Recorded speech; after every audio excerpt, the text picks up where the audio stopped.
بسم الله الرحمن الرحيم.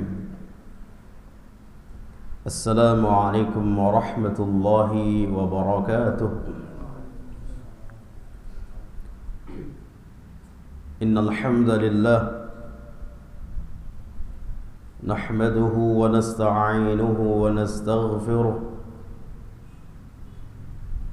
ونعوذ بالله من شرور أنفسنا وسيئات أعمالنا.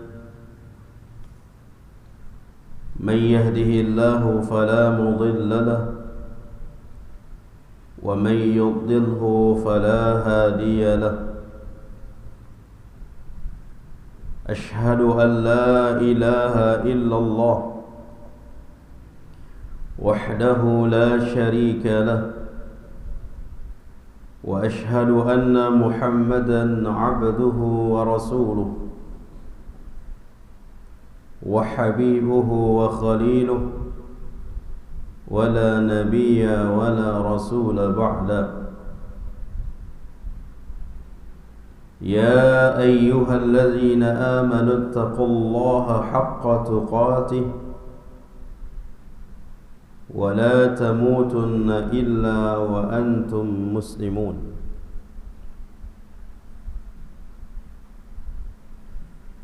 أما بعد،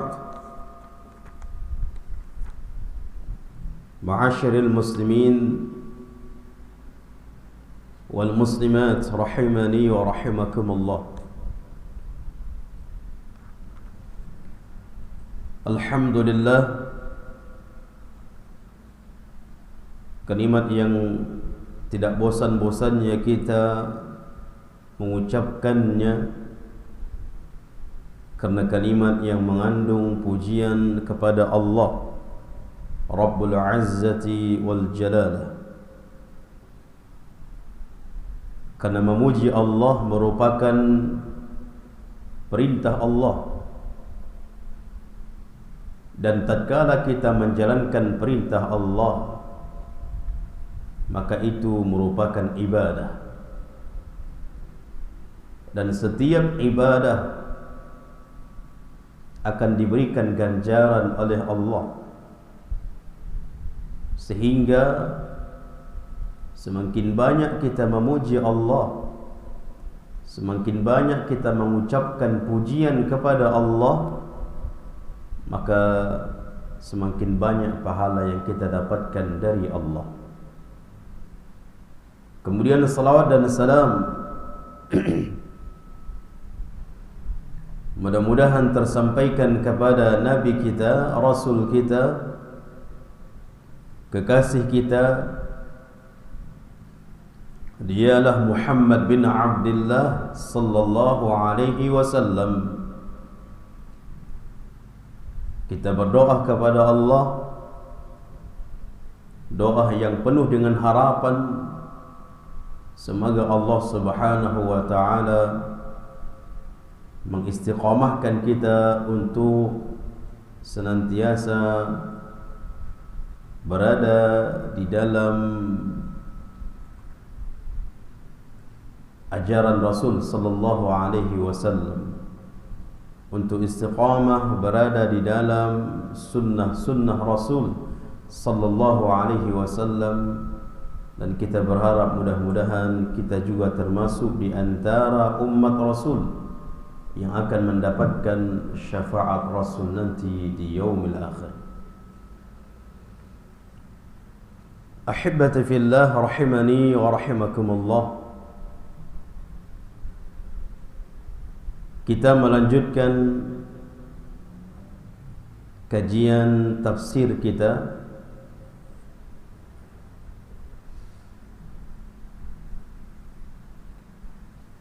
yang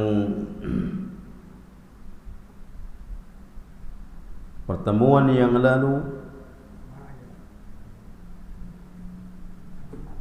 kita sudah menyelesaikan dari tafsir surah An-Nasr. Surah An-Nasr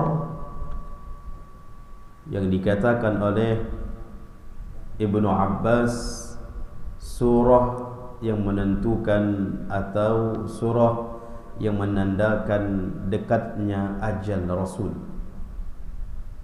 dekatnya wafatnya Rasul.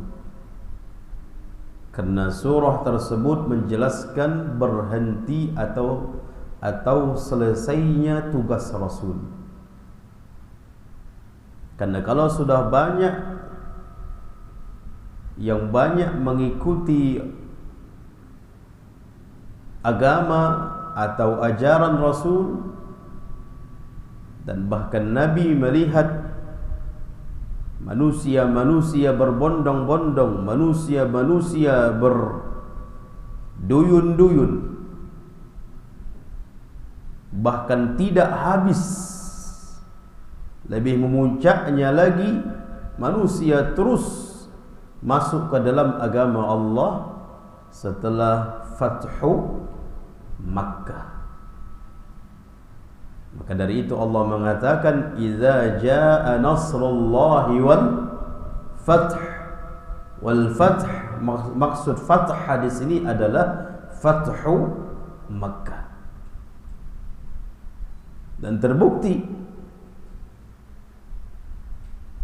ketika Fathu Makkah, setelah Fathu Makkah, banyaknya manusia memeluk agama Allah. Kalau sudah banyaknya manusia memeluk agama Allah, ini menunjukkan tugas Rasul sebagai penyampaian yang hanya ditugaskan di permukaan bumi ini adalah menyampaikan risalah, menyampaikan apa yang ditugaskan oleh Allah kepada Rasul, selesai. Dan kalau sudah selesai, berarti berakhirlah kehidupan Rasul di permukaan bumi ini, wafatlah beliau. Inilah pemahaman Ibnu Abbas tentang surah An-Nasr, pemahaman yang begitu dalam, yang banyak di kalangan para sahabat yang senior ikut di kumpulan itu. Belum sampai pemahaman mereka sampai sesana. Ini menunjukkan ahibati fillah, pemahaman itu karunia dari Allah.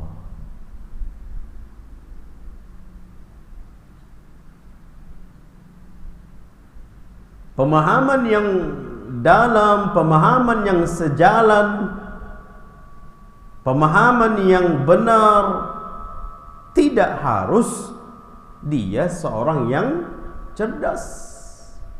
Gak harus.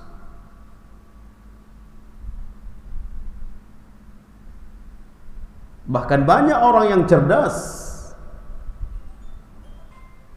tapi ketika lihat pemahamannya tidak sejalan dengan pemahamannya para sahabat, maka hibati fillah, di dalam memahami ayat per ayat, surah per surah, atau memahami agama ini, terlebih kalau pemahamannya sama yang dipahami oleh para sahabat, ini merupakan karunia Allah yang wajib kita mensyukurinya.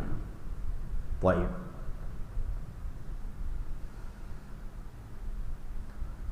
Kemudian setelah surah An-Nasr, kita masuk ke surah berikutnya. Surah apa yang berikutnya? Al-Kafirun. Kita naik ini, bukan turun ya, naik. Dari surah An-Nas, Al-Falaq, Al-Lahab. Surah apa lagi? An-Nasr, kemudian Al-Kafirun, Al-Lahab ya, Al-Lahab lagi. Naik.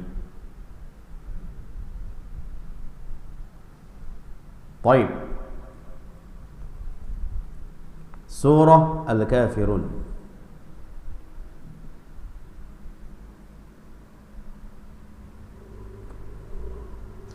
Surah Al-Kafirun memiliki beberapa nama. Surah Al-Kafirun memiliki beberapa nama.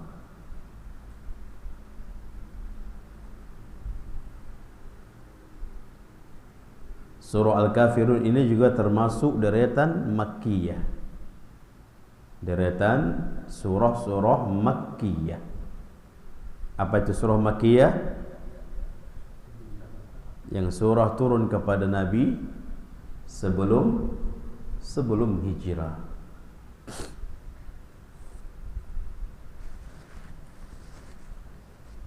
Berarti surah ini turun kepada Rasul sebelum Rasulullah hijrah ke Madinah. Beberapa surah Al-Kafirun ini memiliki beberapa nama. Yang pertama, surah Al-Kafirun ini juga diberi nama atau disebut dengan surah Al-Ikhlas. Jadi kalau dikatakan, coba Pak bacakan surah Al-Ikhlas, bacakan aja dua. Satu qul ya, satu qul huwallahu ahad. Jadi cuman dua surah lah. Dari 114 surah, hanya dua surah disebut dengan surah Al-Ikhlas. Dua surah disebut dengan surah Al-Ikhlas. Yang pertama qul huwallah, yang kedua qul ya ayyuhal kafirun.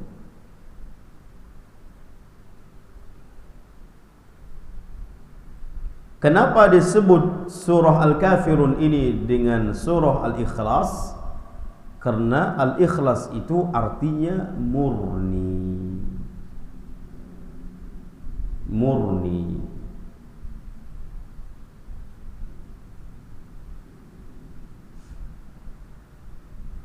Apa arti murni? Maksud murni di dalam surah ini memurnikan ibadah hanya kepada Allah. Memurnikan ibadah hanya kepada Allah, baik murni dari segi niat maupun murni dari segi menyembah. Berarti hanya menyembah Allah, itulah murni. Kalau tidak murni, itu namanya palsu. Kalau palsu berarti bercampur. Madu asli murni atau madu. Karena bercampur, kalau sudah bercampur berarti enggak murni lagi.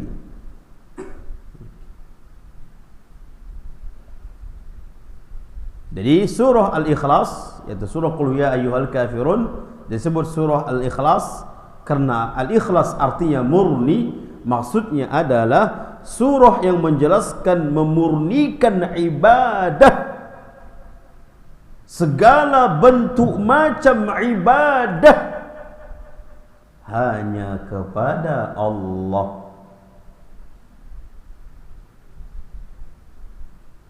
Memurnikan menyembah hanya kepada Allah. Lakum dinukum waliyadi.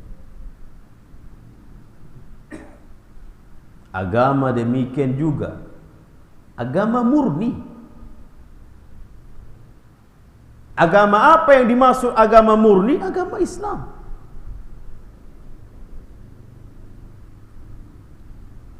Kalau dikatakan agama sama, berarti enggak murni. Berarti tidak murni.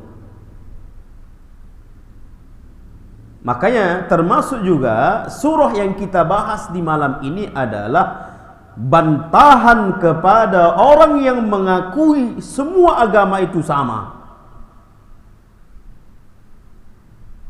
Semua ajaran di dalam agama itu sama. Ini bantahannya.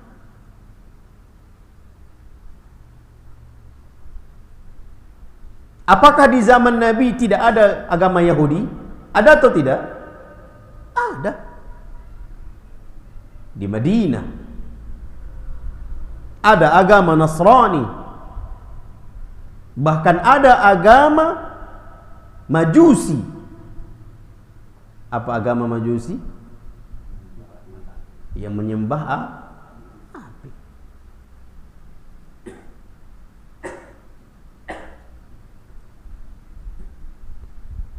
Bukan tidak ada agama di zaman itu.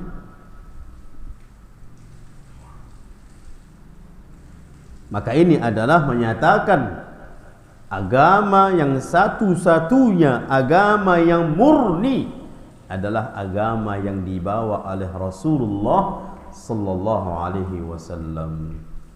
Makanya Allah mengatakan innad dina indallah al-Islam. Sesungguhnya agama yang resmi di sisi Allah, agama yang diakui oleh Allah, hanyalah agama Islam.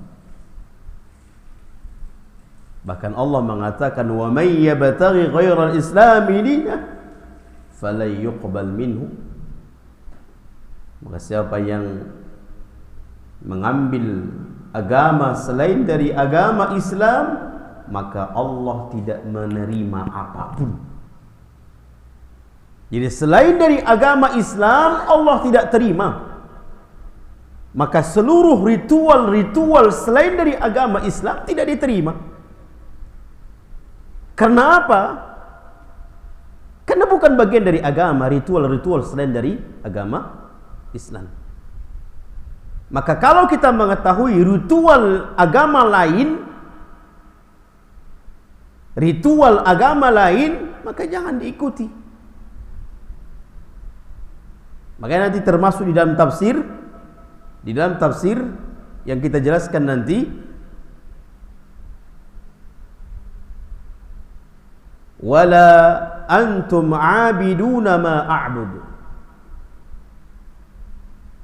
wala ana aabidum ma abadtum wala antum aabiduna ma a'bud. Termasuk sebagian ulama mentafsirkan ritual agama Islam dengan ritual agama selain Islam tidak sama. Jadi jangan digabungkan, jangan disamakan.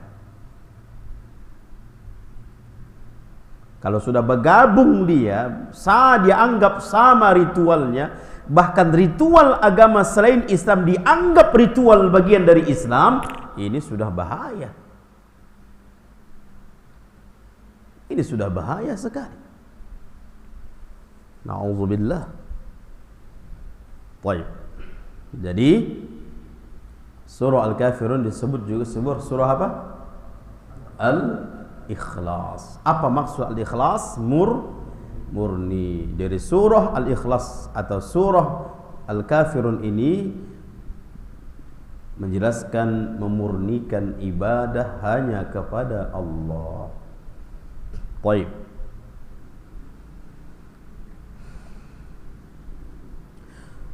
Kemudian juga nama lain dari surah Al-Kafirun ini agak unik nih.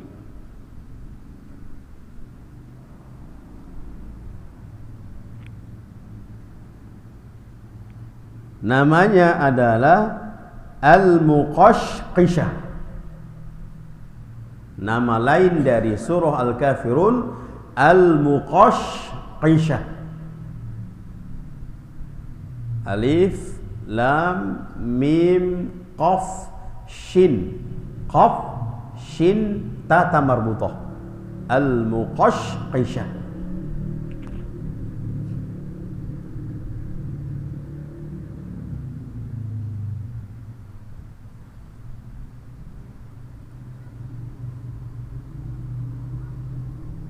Apa yang dimaksud dengan Al-Muqashqishah? Maksudnya adalah berlepas diri.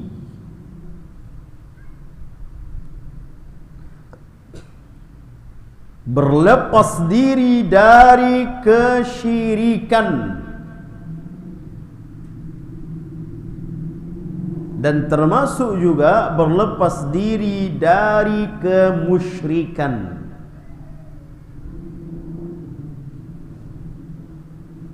Syirik, perbuatan orang yang melakukan syirik disebut dengan musyrik. Innal ladzina kafaru min ahlil kitab wal musyrikin. Musyrikin, mereka yang pelaku syirik.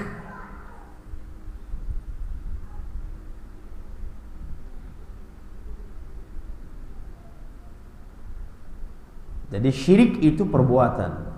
Orang yang melakukannya musyrik.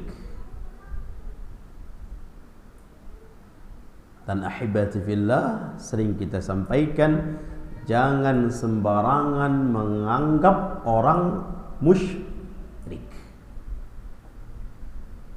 Sekalipun orang itu menyembah sesuatu selain Allah, dan dia bukan orang bagian dari Yahudi dan Nasrani. Seseorang yang menyembah sesuatu selain Allah, namun zahirnya dia Muslim, maka apakah boleh kita mengatakan secara langsung dia musyrik? Gak boleh. Gak boleh.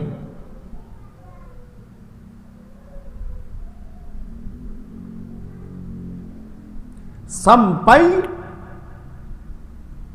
disampaikan kepada dia secara detail, menghilangkan kejahilan yang ada di dalam kepalanya.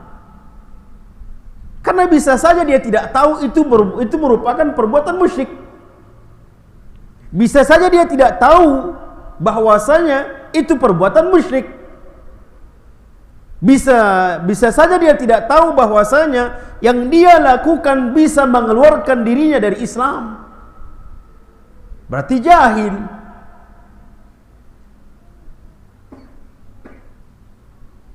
Dan bisa saja syubhat yang membuat dia seperti itu. Apalagi dia memakan syubhat yang mengatakan apapun yang disembah, kalau tujuannya Allah, maka sesembahannya benar. Kalau kerbau itu disembah, tujuannya untuk menyembah Allah, maka benarlah sesembahannya. Ada nggak mengatakan itu? Ada.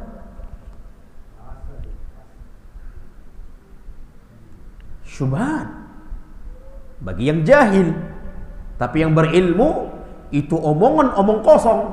Jahil berak, jahil benar orang ngomong seperti ini.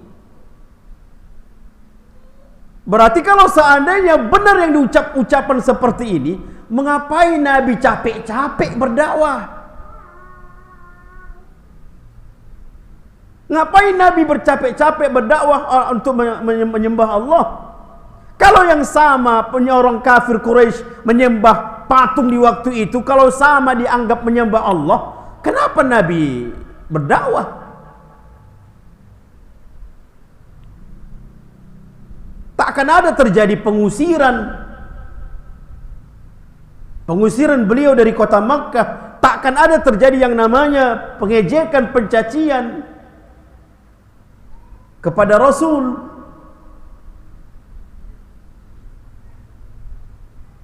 Ya, subhanallah.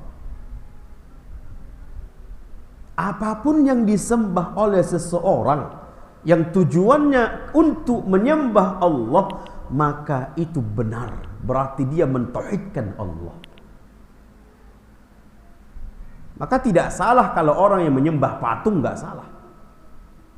Gak salah orang yang menyembah pohon, gak salah kalau dia seperti ini anggapannya.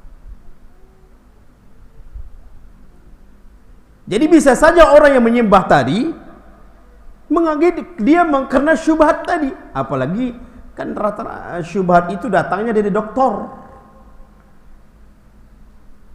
Subhanallah.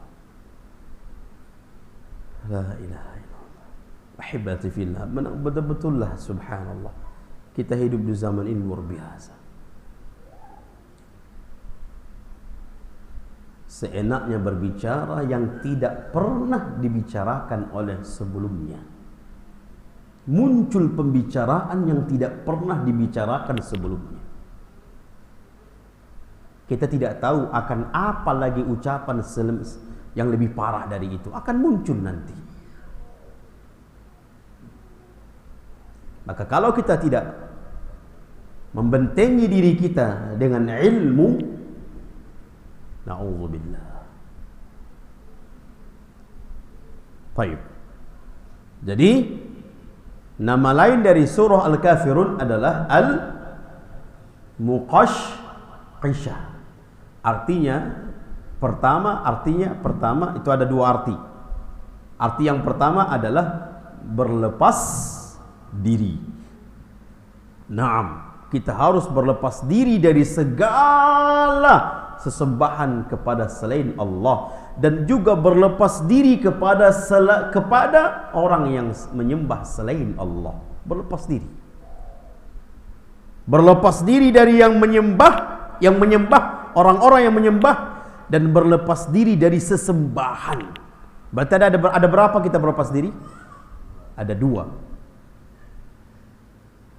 Berlepas diri ada dari dua. Berlepas diri dari sesembahan selain Allah. Yang kedua, berlepas diri dari kepada orang yang menyembah selain Allah. Orang yang menyembah selain Allah, kita juga berlepas diri. Itu yang diucapkan oleh Nabi Ibrahim alaihissalam.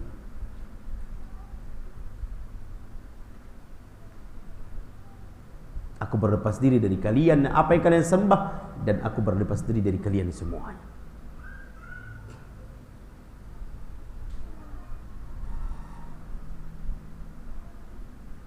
Jadi kalau kita benar-benar berlepas diri dari sesembahan selain Allah, maka benar-benar menjauhi.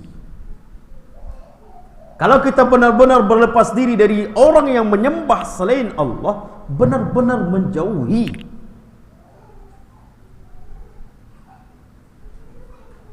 Benar-benar menjauhi.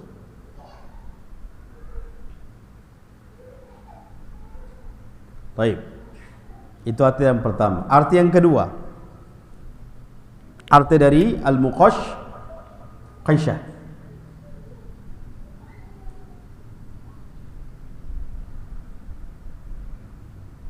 arti yang kedua dari makna Al-Muqashqishah adalah bahwa seluruh asas atau usul, bahwa seluruh usuluddin atau asas di dalam agama berkumpul semuanya di dalam surah Al-Kafirun. Bisa.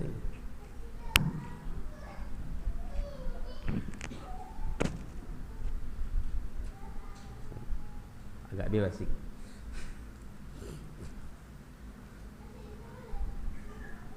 Jadi arti yang kedua, arti dari yang kedua dari kalimat Al-Muqashqishah,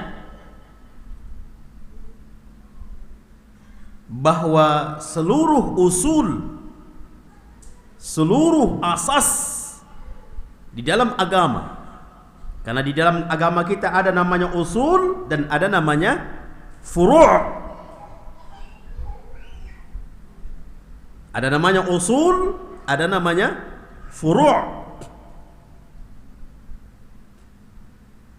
Maka seluruh usul, seluruh asas di dalam agama kita berkumpul pada surah Al-Kafirun. Maka disebut dengan surah Al-Muqashqishah. Kenapa disebut surah Al-Kafirun adalah surah Al-Muqashqishah? Yang pertama tadi apa artinya? Berlepas diri. Yang kedua, di dalam surah Al-Kafirun berkumpul seluruh asas, seluruh pokok di dalam agama Islam, berkumpul di dalam surah Al-Kafirun. Paham ini ikhwan? Baik. Kalau paham udah tergambarlah semua dalam surah Kafirun. Udah tahulah kita gambaran apa maksudnya, berarti beronti lagi kita. Udah tergambar kita. Baik. Sebelum kita masuk tafsir, kita lihat beberapa hadis riwayat yang menjelaskan Rasul kapan Nabi membaca surah Al-Kafirun ini.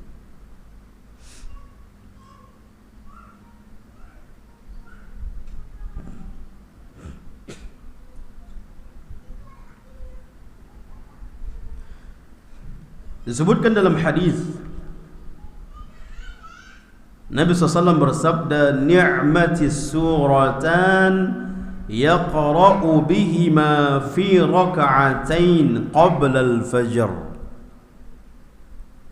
Sebaik-baik dua surah yang dibaca oleh Rasul di dalam solat qabliyah fajar. Jadi boleh saja kita membaca surah-surah lain qabliyah fajar sebelum solat, sebelum subuh 2 rakaat. Boleh saja kita membaca surah-surah lain, namun kata Nabi SAW, surah yang terbaik untuk dibaca pada solat qabliyah fajar adalah 2 surah, Qul ya ayyuhal kafirun dan Qul huwallahu ahad. Karena Nabi mengamalkannya. Bahkan Nabi mengatakan surah yang terbaik yang kita baca untuk solat qabliyah fajar adalah Qul ya dan Qul huwallah. Faham ini ikhwan? Jadi mulai dari besok qabliyah fajar kita baca 2 surah ini. Salat kita, salat sunnah sebelum fajar, sebelum subuh, kita baca surah yang pertama Qul ya ayyuhal kafirun dan surah yang kedua Qul huwallahu ahad. Kenapa? Karena kata Rasulullah SAW, surah yang terbaik untuk dibaca pada waktu itu adalah 2 surah ini. Yang kedua, Nabi mengamalkannya. Nabi yang membaca surah 2 ini ketika solat qabliyah fajar. Kenapa kata para ulama?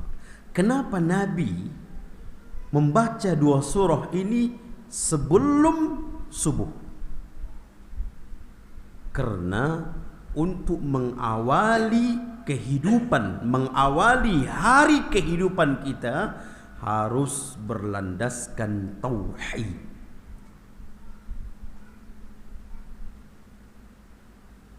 Subhanallah. Mengawali hidup kita, mengawali hari-hari kita, aktivitas kita, sebelum kita berbuat apa-apa,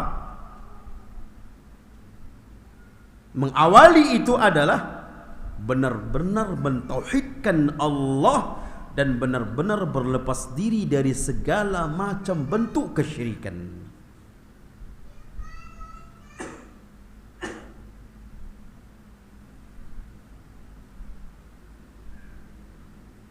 Makanya subhanallah,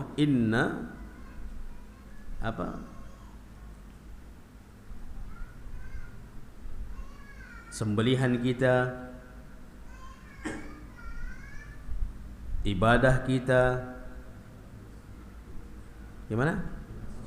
Inna salati wa nusuki wa mahyaya wa mamati wa mahyaya, hidupku wa mamati, matiku lillahi rabbil alamin. Tauhid, hidup mati tauhid dan jauh dari syirik. 2 perkara yang tidak bisa dipisahkan. Tauhid menghindarkan yang namanya syirik, baik itu syirik besar, baik itu syirik kecil, terlebih syirik besar.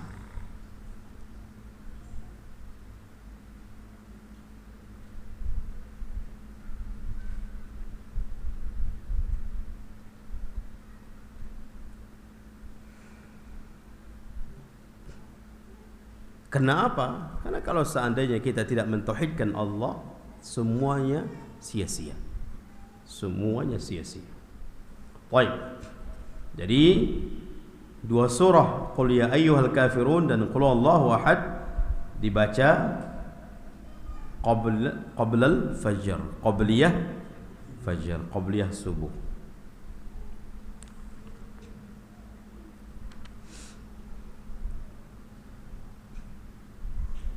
Dari Abdullah bin Mas'ud juga mengatakan, ma uhsi ma sami'tu min Rasulillah sallallahu alaihi wasallam yaqra'u fi rak'ataini ba'dal maghrib wa fi rak'ataini qabla salatil fajr. Kata Abdullah bin Mas'ud, Nabi itu banyak sekali membaca dua surah ini pada waktu qabliyah fajar dan pada waktu ba'da salatil maghrib, setelah salat maghrib. Jadi ini kita baca Qul ya ayyuhal kafirun, Qul huwallahu ahad dibaca qabla al-fajar, qabliyah fajar, qabliyah subuh. Yang kedua ba'dal maghrib, setelah salat maghrib. Kenapa? Karena kata Abdullah bin Mas'ud, aku mendengar banyak Rasulullah itu membaca dua surah ini, yang pada waktu salat maghrib, ba'da maghrib, yang kedua qabliyah subuh.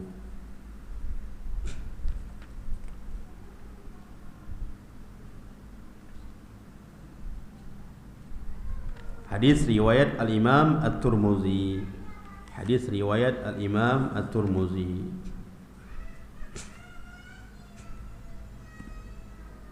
Kemudian dari Aisyah,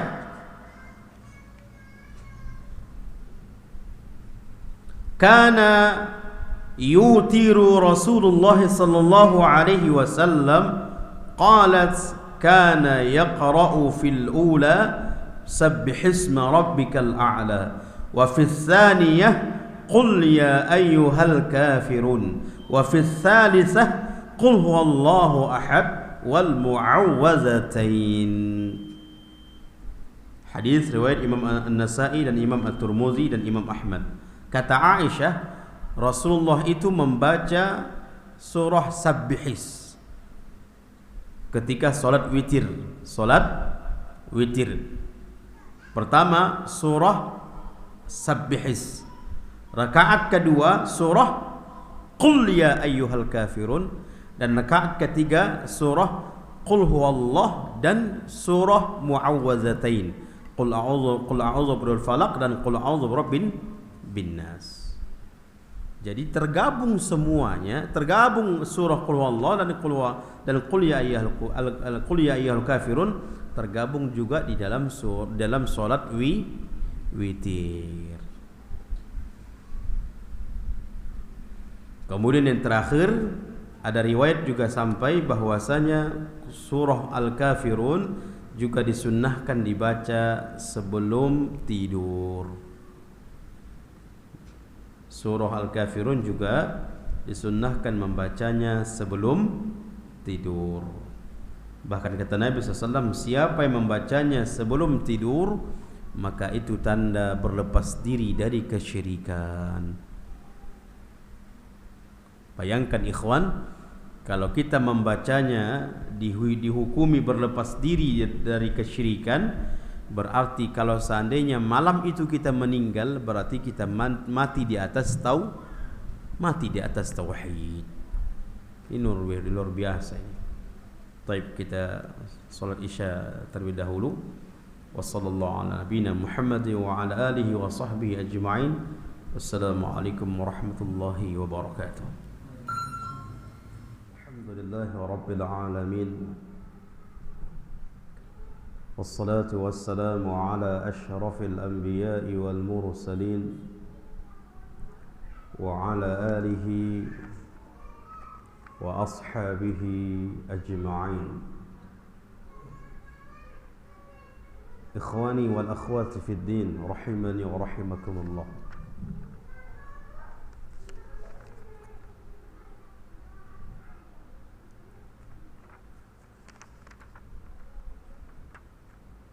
Kita lanjut dari pembahasan surah Al-Kafirun. Alhamdulillah kita sudah mengambil kapan waktu-waktu yang disunnahkan kita membaca surah Al-Kafirun dan surah Al-Ikhlas, Qul huwallahu ahad.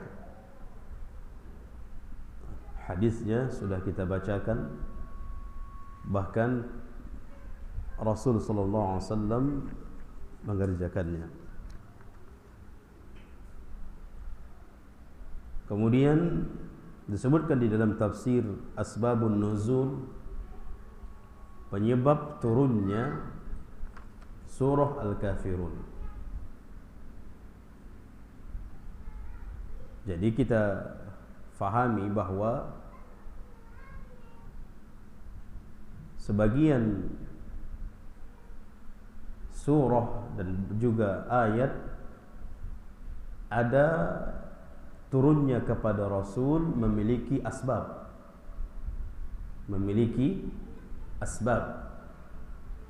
Di dalam tafsir disebut dengan atau dikenal dengan asbabun nuzul,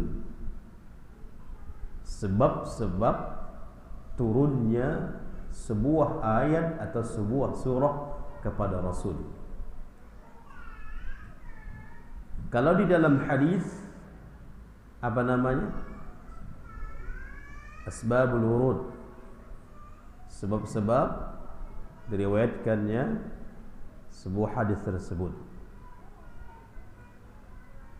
Maka surah Al-Kafirun, turunnya surah ini adalah ketika orang kafir Quraisy sudah segala macam cara mereka untuk memberhentikan dakwah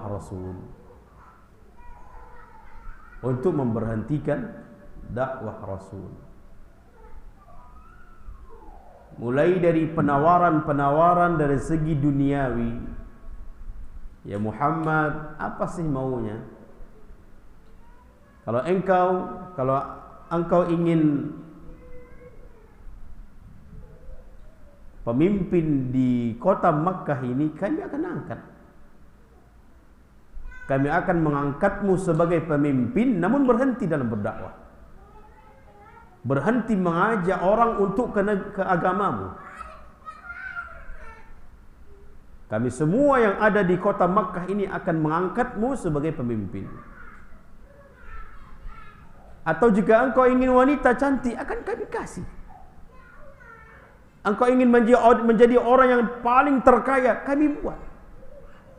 Kami akan kumpulkan harta-harta kami berikan kepadamu, sehingga engkaulah nomor satu yang terkaya di kota Makkah ini. Namun Nabi tetap berdakwah, menolak semua itu. Maka dengan cara yang lain, mereka mencela, mereka sampai kepada fisik Rasul. Sudah sampai mereka capek. Rasul tetap tidak berhenti di dalam dakwah. Lihat bagaimana Rasulullah SAW itu. Di dalam dakwah itu pasti ada rintangan. Maka apakah kita berhenti di dalam rintangan itu? Apakah kita berhenti dakwah kita karena rintangan itu? Tidak. Karena kita berdakwah ilallah, karena kepada Allah, bukan kepada sesuatu apapun. Sampailah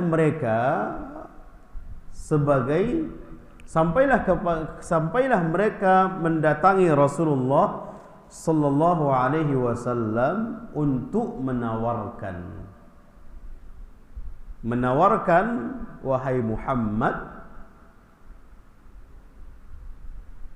bagaimana kalau seandainya 1 tahun kami ikut ritual agamamu kami ikuti dalam satu tahun. Tahun berikutnya ritual agama kami ikuti juga dalam satu tahun.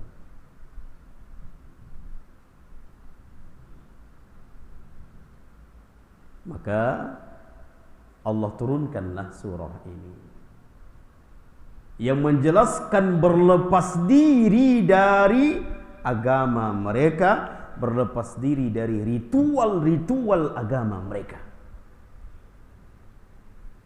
Makanya na'am ahibati fillah, kalau kita seorang muslim benar-benar berlepas diri, jangan pernah ikut di dalam ritual agama selain agama Islam. Gak boleh.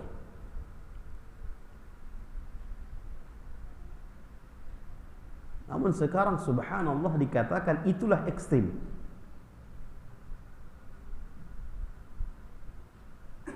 Kalau kita melakukan saat ini, kita dikatakan beragama ekstrim.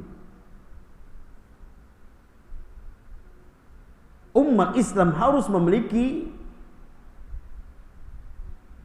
pendirian di dalam agamanya,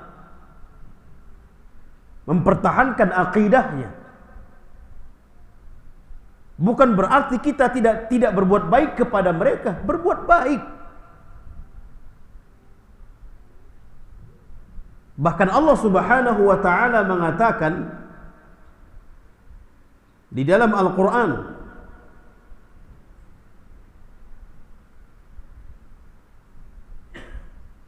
Allah katakan di dalam Al-Quran surah Al-Mumtahanah,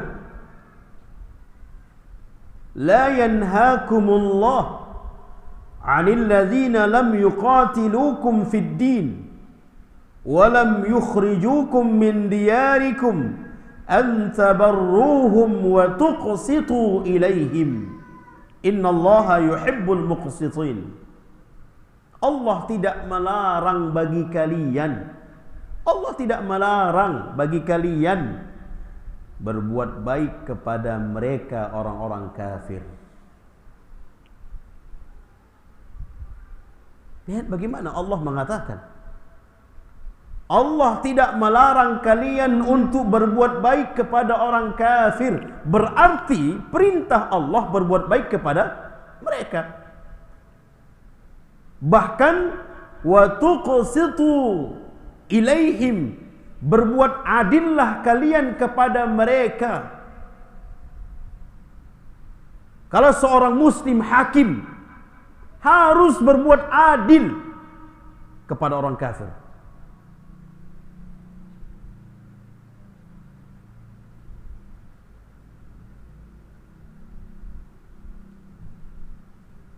Akan tetapi jangan sampai ingin berbuat baik kepada mereka kebablasan akidah, kebablasan sehingga mengikuti ritualnya. Abdullah bin Amr bin As punya tetangga Yahudi. Abdullah bin Amr bin As, seorang sahabat, punya tetangga Yahudi. Setiap hari mengatakan kepada istrinya, kepada anaknya, sudahkah berbuat baik kepada tetangga kita? Sudahkah dikasih makanan ini sama tetangga kita? Sudahkah dikasih minuman ini kepada tetangga kita? Sudahkah kasih hadiah kepada tetangga kita? Padahal tetangganya siapa? Beragamakan Yahudi. Gak boleh kita mencelanya, gak boleh kita mengganggunya, gak boleh.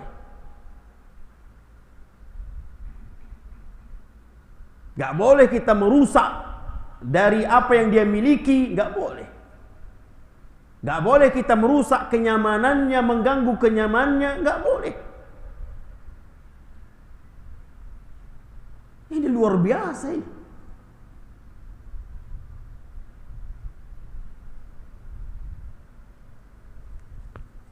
Jangan kita sakiti mereka.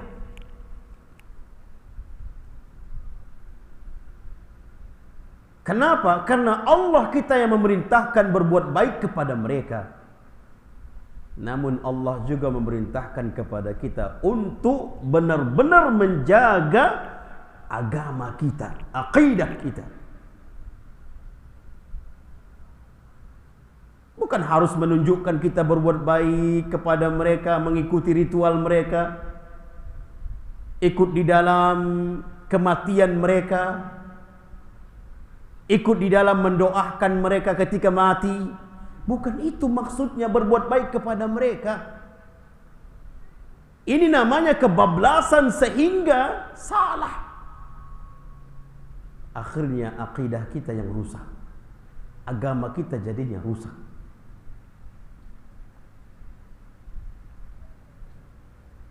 Maka bebaskan mereka sesuai dengan ritual agama mereka. Bebas, jangan diganggu. Mereka melakukan ritual agama mereka di rumah ibadah mereka, jangan diganggu.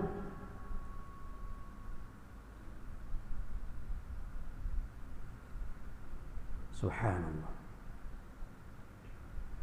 Lihat bagaimana orang-orang kafir Quraisy. Bukan berarti di sini hanya khusus orang kafir Quraisy, segalanya. Segalanya selain umat Islam. Lihat bagaimana asbabun nuzul surah Al-Kafirun.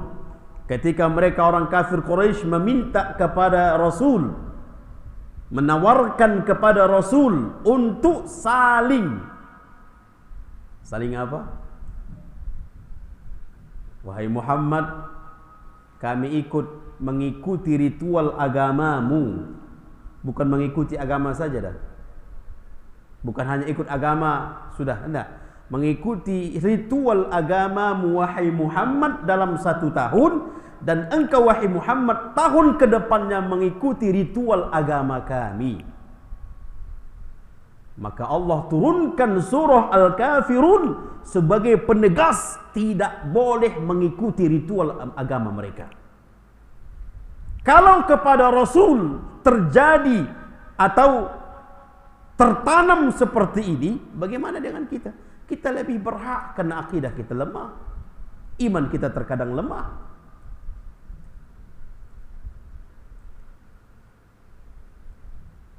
Kalau seandainya Allah membolehkan, tentunya Rasulullah itu ikut bersama dalam 1 tahun ritual orang-orang kafir Quraisy.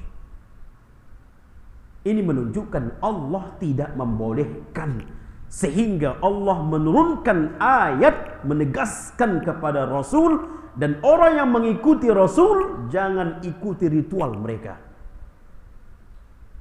Sama sekali tidak boleh ritual mereka. Kenapa? Karena ini prinsip beragama. Ini mempertahankan akidah.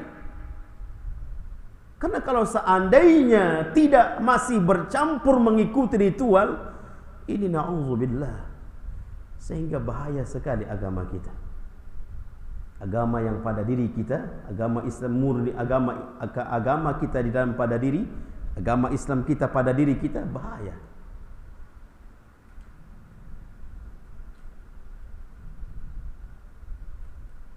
Fahmin ahibati fillah. Jadi bukan berarti kita mempertahankan akidah kita, mempertahankan agama kita sehingga kita tidak mengikuti ritual-ritual mereka. Bukan berarti kita membenci mereka dengan menghantam, enggak. Bukan berarti kita tidak boleh berbuat baik kepada mereka, bukan. Bahkan untuk di dalam umat Islam harus ada rasa benci.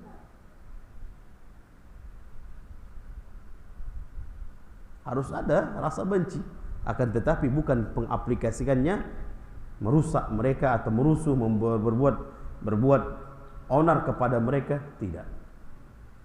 Poin. Jadi inilah asbabun nuzul, inilah penyebab turunnya surah Al-Kafirun, karena ada tawaran dari kafir Quraisy 1 tahun ikut ritual agama Muhammad Rasul kita, dan 1 tahun ke depannya Rasulullah mereka minta ikut agama ritual agama mereka. Maka Allah turunkanlah surah Al-Kafirun. Fahamin ya ahibatu fillah? Baik.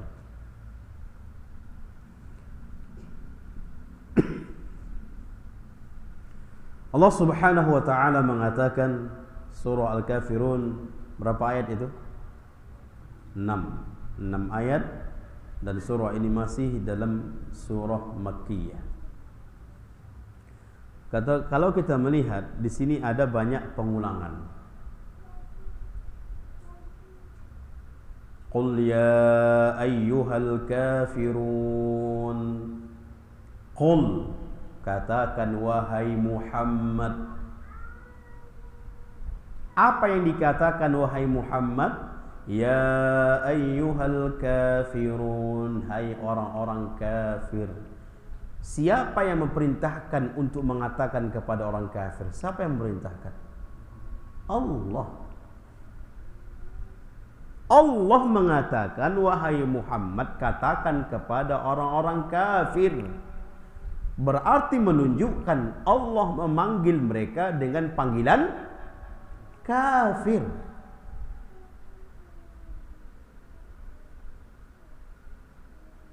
Allah yang maha pengasih dan maha penyayang memanggil mereka kafir.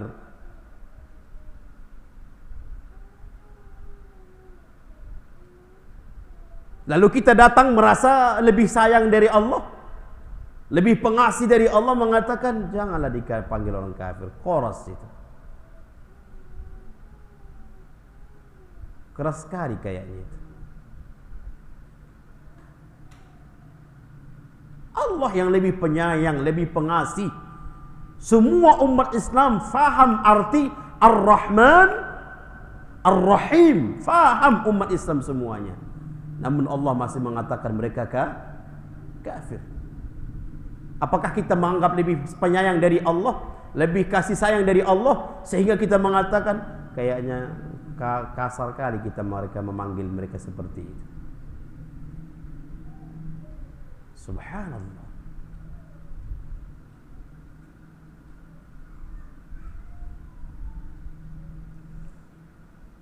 Qul ya ayyuhal kafirun, katakan wahai orang-orang kafir. Katakan ya wahai Muhammad kepada orang-orang kafir. Wahai orang-orang kafir. Ini jawaban ketika orang kafir Quraisy meminta meminta saling toleransi. Bukan toleransi, enggak cocok maknanya. Saling mengikuti ritual, bergantian di dalam mengikuti ritual. Apa namanya itu? Itu bahasa tinggi kali itu ya. Kolaborasi,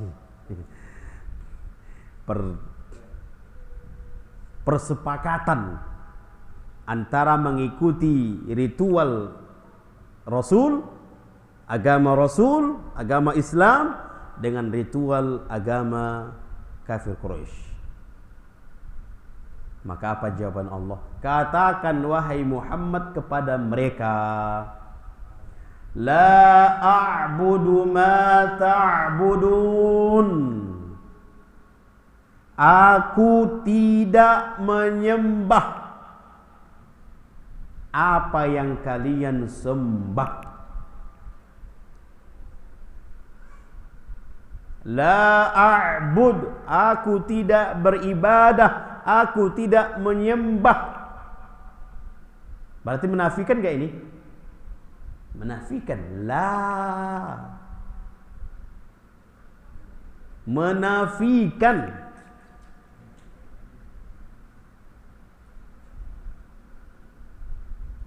Makanya rukun syahadah berapa? La ilaha illallah itu rukunnya berapa?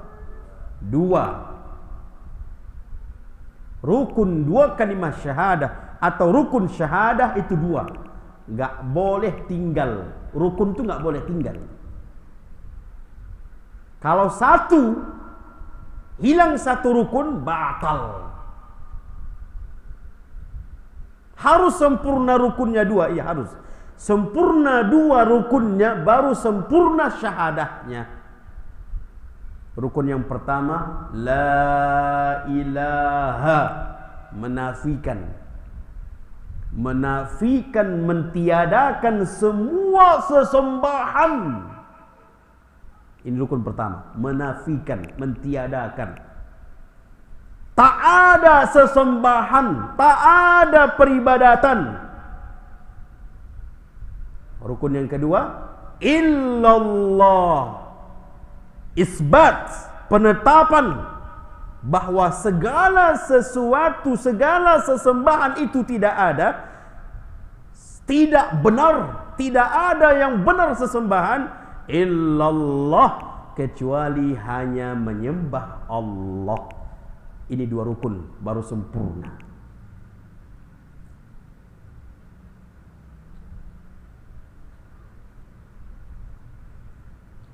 Kalau masih kita asyhadu alla ilaha illallah, tapi masih beribadah kepada selain Allah, meminta kepada selain Allah, berdoa kepada selain Allah, berarti masih masih mengakui selain Allah. Jadi ini menafikan. La a'budu ma ta'budun. Aku tidak menyembah ma ta'budun, apa yang kalian sembah. Wala antum abiduna ma a'bud, dan kalian pun takkan menyembah apa yang aku sembah.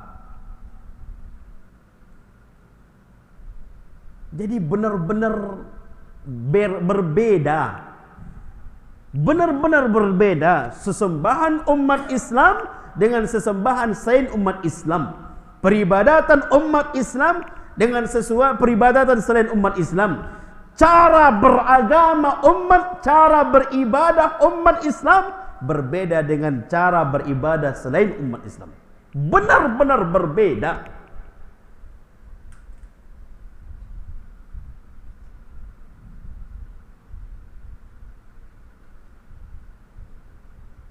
Maka ini dikatakan oleh para ulama tafsir, termasuk juga cara beragama dikatakan di dalam ayat-ayat seperti ini. Termasuk juga tafsirannya adalah cara beragama, cara beribadah, cara menyembah Allah. Jadi cara menyembah Allah itu pun sudah dijelaskan bagaimana caranya. Jadi kalau mengambil cara lain, cara menyembah Allah, atau mengambil caranya orang-orang kafir untuk menyembah Allah, nggak boleh. Karena kita sudah diajarkan cara menyembah Allah, ruku, sujud, begitu caranya. Lalu kita ambil cara lain selain solat, kita ambil cara lain untuk menyembah Allah, ini sudah lain. Bagaimana caranya? Hanya betapa saja. Dah. Atau caranya seperti yoga. Yoga kan?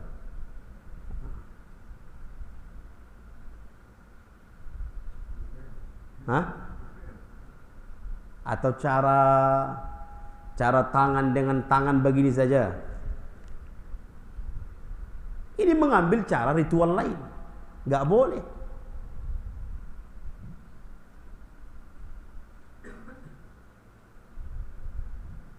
Jadi cara di dalam beribadah atau menyembah Allah pun sudah diajarkan dan berbeda cara mereka. Tak sama. Kalau disamakan berarti ada apa?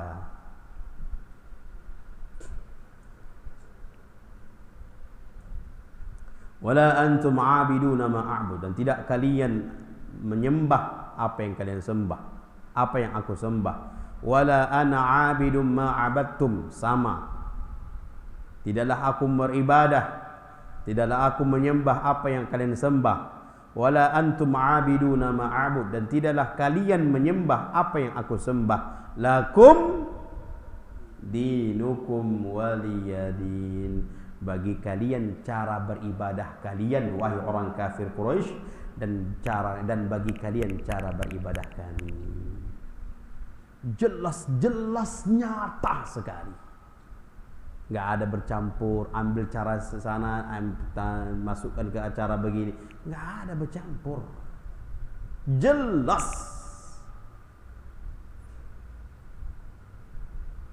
Fahamin ahibatu fillah. Hah? Dah ngantuk kayaknya. Baik, terakhir.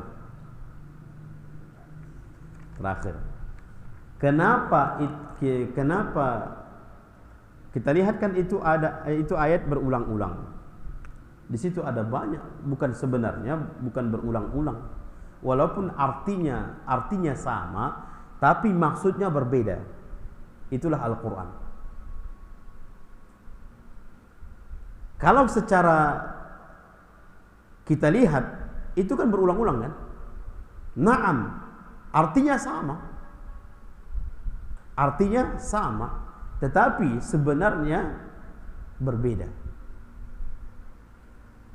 Yang pertama, di antara ulama tafsir mengatakan perbedaan antara kalimat la a'budu ma ta'budun wala antum 'abiduna ma a'bud, itu satu. Wala ana 'abidum ma 'abadtum wala antum 'abiduna ma a'bud. Dua. Jadi di mana perbedaannya antara ayat kedua dengan ketiga, kemudian perbedaan antara 4 ke 5. Ayat kedua dan ketiga, la a'budu ma ta'budun wala antum 'abiduna ma a'bud wala antum 'abiduna ma a'bud, ini masa yang lalu.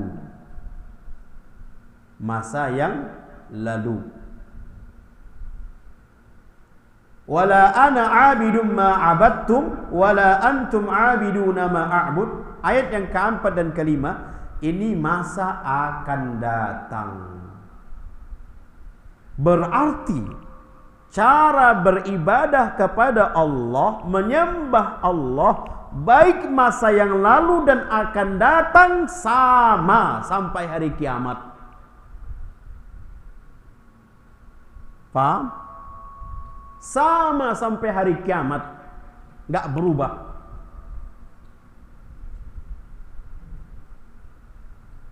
Maka kalau ada perubahan, berarti sudah melanggar ayat ini.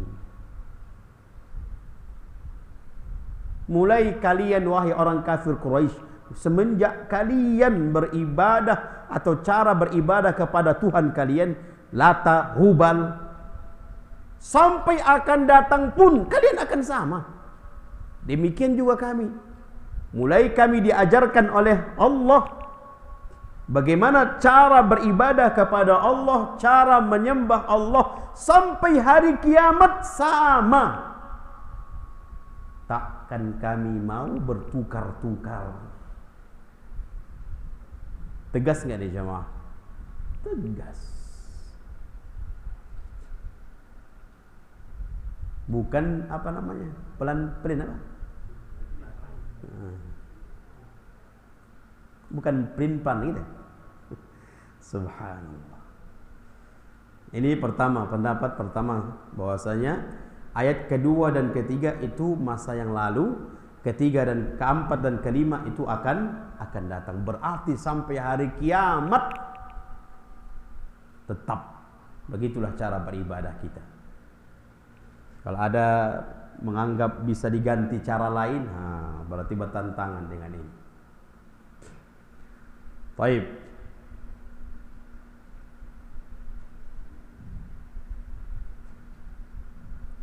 Sebagian ulama berpendapat, disebutkan dalam tafsir Al-Imam Al-Qurtubi,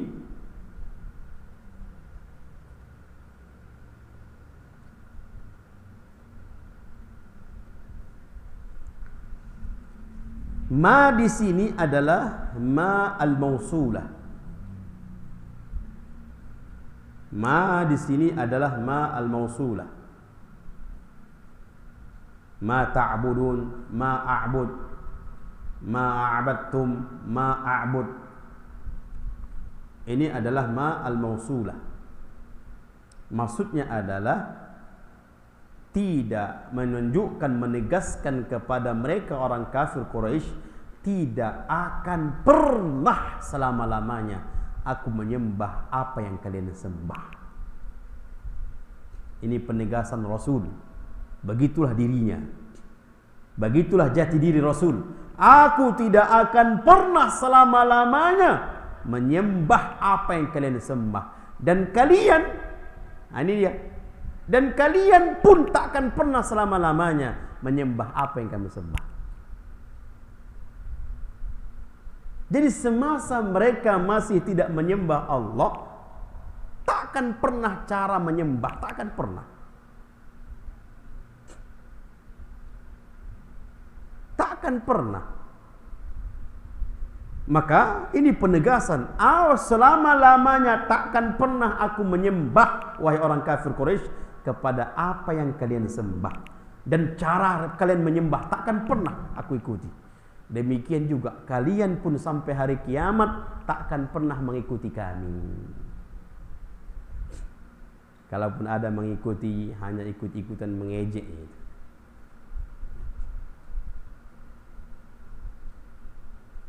Jadi memang sama-sama memiliki pendirian.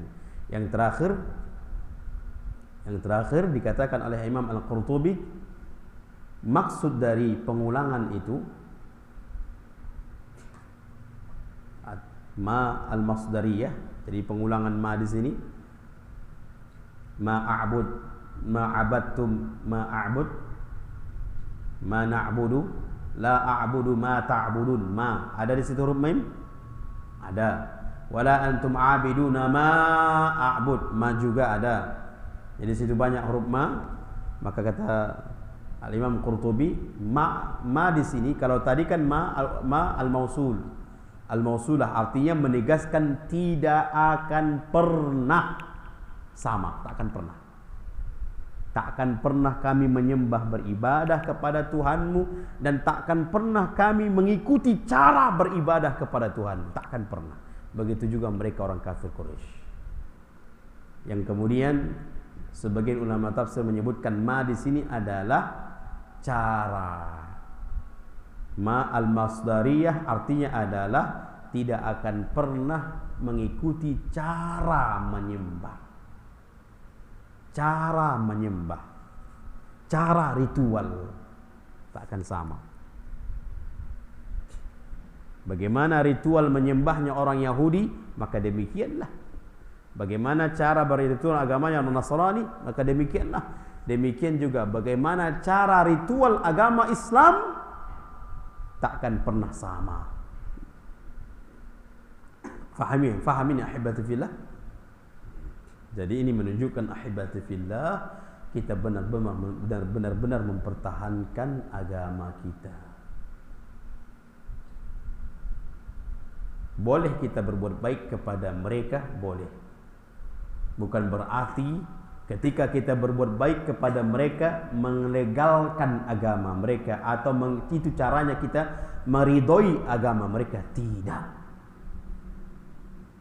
Karena yang menyuruh berbuat baik kita kepada mereka adalah Allah. Allah yang menyuruh kita berbuat baik kepada Yahudi, Nasrani, Allah. Tetangga kita orang-orang kafir, Allah yang menyuruh. Namun Allah juga menegaskan untuk menjaga agama ritual kita. Jangan sampai terikut dengan ritual agama mereka. Kalau sudah sampai ritual agama diikuti, ritual agama mereka diikuti, na'udzubillah, ini bisa membatalkan agama kita. Fahami ini ahibati fillah. Ini saja, mudah-mudahan bermanfaat. Kita tutup dengan doa kafaratul majlis. Subhanakallahumma wa bihamdika asyhadu an la ilaha illa anta astaghfiruka wa atubu ilaik. Akhiru da'wana alhamdulillahi rabbil alamin. Wassalamu alaikum warahmatullahi wabarakatuh.